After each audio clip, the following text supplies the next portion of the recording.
Hello, everyone. Welcome to Terribly Spooked. It's good to see you here. Stay a while.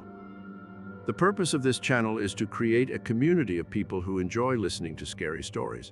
Here you will hear stories told by viewers from around the globe.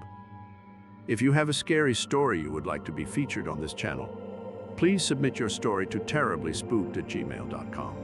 You can expect new content to be posted every Monday, Wednesday, and Friday at 8 p.m. Eastern Time. Don't forget to like, share, and subscribe. My friend Jamie had just gotten out of a bad relationship, and we decided to go on a girls' trip to get her mind off the breakup. We would be traveling from where we live in New York to Florida, stopping in a few cities along the way. We had planned to be on the road for a long time. We would take turns driving, switching about every 2 hours. As late night approached, we decided we were both tired and needed some rest. To save money, we decided it would be a good idea to sleep in the car at a rest area. It was about 11 o'clock when we pulled into a rest area off the highway somewhere in Virginia. It wasn't one of those super populated rest areas, but when we pulled in, we noticed a few cars and trucks were there, including a police car, which made us feel safe. It was shortly before midnight when I fell asleep. Jamie was asleep before me. At about 1:15 in the morning, I heard tapping on my window, and I jumped up to see a very large man with a beard staring right into our car. "Put your window down," he said. "What the hell do you want?" I yelled, waking Jamie, who was obviously a heavy sleeper. She looked scared out of her mind, and so was I, but what a way for her to wake up. Before I could get another word out, he said, "You have a flat tire, ma'am. I'm just letting you know." "Okay, thank you," I said. "I will take care of it." "I can help you if you'd like," he said with a creepy smile. "No, thank you," I told him, before he walked away and disappeared into the darkness. We looked around the parking lot and noticed that most of the cars were gone except for a black pickup truck on big wheels with tinted windows. The windows were so dark we couldn't see inside, and at the other end of the lot there were 2 empty cars parked side by side. The police car that was there when we first arrived was no longer there, and that made us feel a lot less safe. We sat in the car for about 2 minutes, not knowing what our next move should be. We were looking around the entire time for that big scary guy, wondering where he disappeared to and whether he would return. We finally built up enough courage to step out of the car to check the tires. I would check the tires on the driver's side, and Jamie would check the tires on the passenger side. We both turned on the flashlights on our cell phones since it was so dark and foggy outside.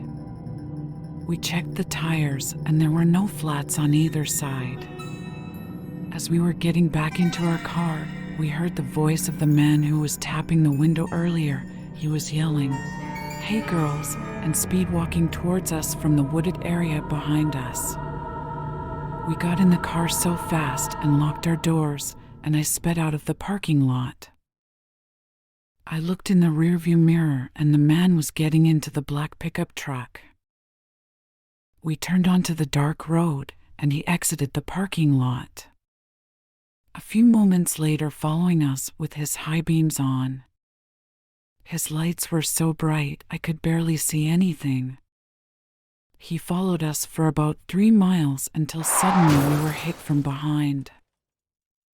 I couldn't believe this was happening to us. We were in the middle of nowhere on a dark road with a freaking psycho. I sped up, and he sped up too, and pulled on the side of our car and yelled through the window, "Pull over." Jamie picked up her phone to call the police, but her phone suddenly died.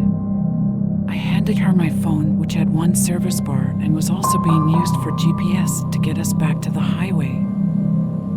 We called the police, and they were able to pull up our location and told us there would be a police officer coming towards us from the opposite direction about 6 miles away. While we're on the phone with the police, the pickup truck hit us again from the driver's side, almost knocking us off of the road. The entire time he was laughing, we were both screaming and crying. About a half a mile down this road, we could see flashing lights. We knew it was the police, and we were still scared. We knew that this whole ordeal would soon come to an end. From the time we saw the flashing lights to the time the police got up to our cars, it was only about 10 seconds. The crazy guy was still to the left of us on the side of oncoming traffic.